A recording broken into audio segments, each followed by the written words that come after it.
Okay, everybody, I think we're ready to get started. On December 30th, 2022, the community center in the town of Superior was crowded with people.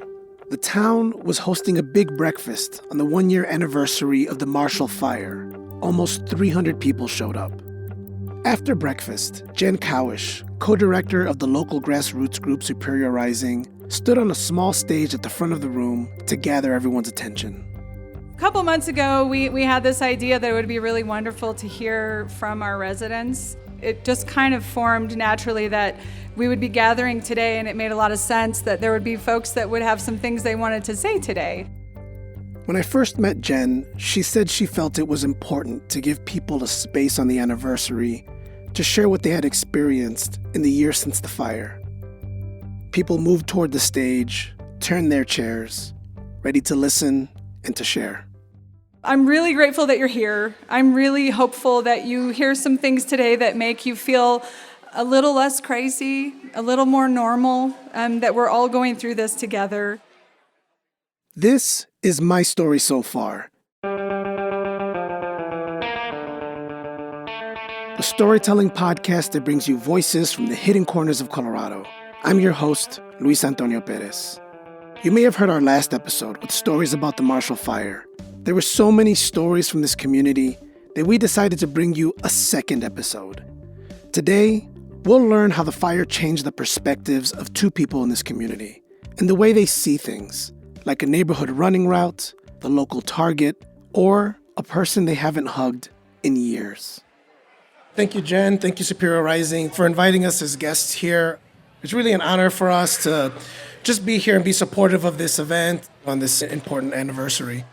I knew the anniversary would be a difficult and emotional day for folks. Jen hoped that being together and sharing stories would feel cathartic, especially on this day. It was clear to me that this community had formed deeper bonds since the fire.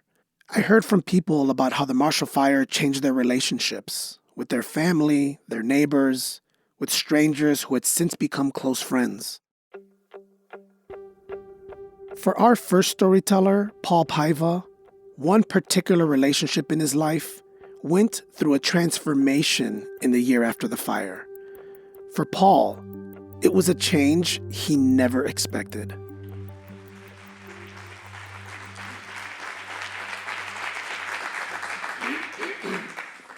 Hi, everyone. I was vacationing in Costa Rica with my then 11-year-old daughter last year on this day. That Thursday afternoon, I received many texts and phone calls from friends back home, alerting me of the status of the disaster in progress. I was not too concerned that my home would be affected because it was located in a big clearing in the space behind Home Depot. I slept that evening with faith in God and faith in the obvious clearing that the house would absolutely not burn. In the morning, I received a call from my neighbor. My phone was on speaker, so my daughter heard everything. We were told that the house burnt to a crisp, with absolutely nothing remaining. My daughter started sobbing and left in a hurry to text and call her friends from our neighborhood. When I heard the news, I didn't cry or react, but went into a haze. Back home, I happened to enjoy collecting and displaying about a dozen Salvador Dali prints. It was now as if I was a figure in one of those surrealistic paintings that used to hang on the walls of my living room. We were scheduled to return from our vacation the next day. Finally, we were on the plane coming home. I was fine. I chatted normally with a lady next to me. She asked if my home is Denver, and I said, yes.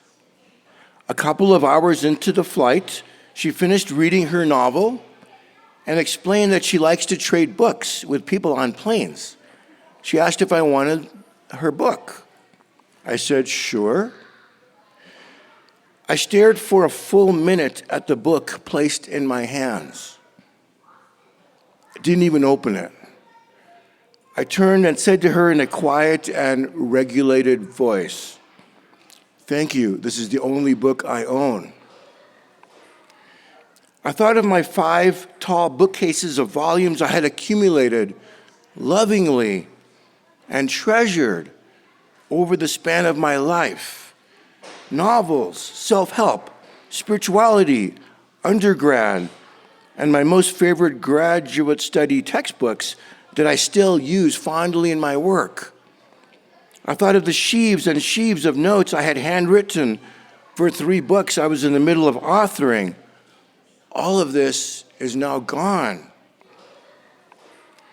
We landed in Denver, and I grabbed my overhead luggage so we can start our journey back home. My ex-spouse happens to work at the airport. My daughter was texting away, and she tells me, "Mom is working right now and plans to meet us in 3 minutes." My former spouse and I regrettably had a difficult divorce, replete with court battles and attorney fees, as well as 8 subsequent years of turbulent and traumatic co-parenting. When the kids had a birthday, we had 2 parties in 2 separate homes to ensure zero interaction between parents. My 11-year-old daughter was age 1 when we divorced. Sure enough, after a minute of walking, we met her mother in the middle of the B concourse. I let mother and daughter exchange a hug. I was about to continue our journey homeward when my former spouse said to me, "Paul, I am so sorry about your house." She looked into my eyes kindly. For the first time since I had heard the news about a day earlier, it hit me. I started bawling like a baby. My ex-spouse hugged me, a long, tight, beautifully genuine, caring hug. After a bit, I stopped bawling and I let her go. Then I started up again and she hugged me again. That happened 3 times. Then my daughter and I continued our journey walking down Concourse B. As we walked, I felt euphoric. My eyes were still damp with tears of grief and despair from a few moments ago, but I felt a joy that was calming, radiating into me, giving peace to my soul. You see, folks, I realized that my daughter just witnessed her mom and dad hug for the first time in her life. I knew that the intimate connection I had with her 10 years ago, which had long vanished, had returned in a curious yet real way. I knew there would be no longer any court battles nor attorney fees. I could not prove it, but I knew in my heart that neither of us would consider lifting a sword of accusation ever again. In the past year, amid this grieving and loss of our possessions in the fire, I have also basked in a peace that I didn't know would ever be possible for my children and myself. What I have learned this past year is that it no longer matters to me what my house looks like, whether it's an apartment or a condo, rented or owned, tiny, medium or spacious, permanent or temporary, or if the kitchen counters are premium granite slabs or cheap peeling linoleum. The fire has given me resolve, a ferocious thirst for prioritizing my life and my children's lives. I no longer have projects that I was going to embark upon in 10, 5, or 2 years. All of my life projects have now begun. What is important is not my house, rather, am I doing my life mission on this planet? Am I living with love and intention? my children and I cataloged the questions we had been asked these past months into what we liked and disliked. Here's the questions we disliked. Do you have insurance? Number one hated question, because it's dismissive of loss, regardless of the answer, as if money can replace our precious treasures, like my children's artwork, the locks of my daughter's hair from birth, and her first haircut at age 1, and her baby teeth, which she hid under her pillow, which I carefully saved. Number 2, are you rebuilding? Did you file with FEMA as yet? Any questions having to do with money? Where do you live now? Here's the questions we liked. I'm so sorry for your loss. I cannot imagine. What are you doing this summer?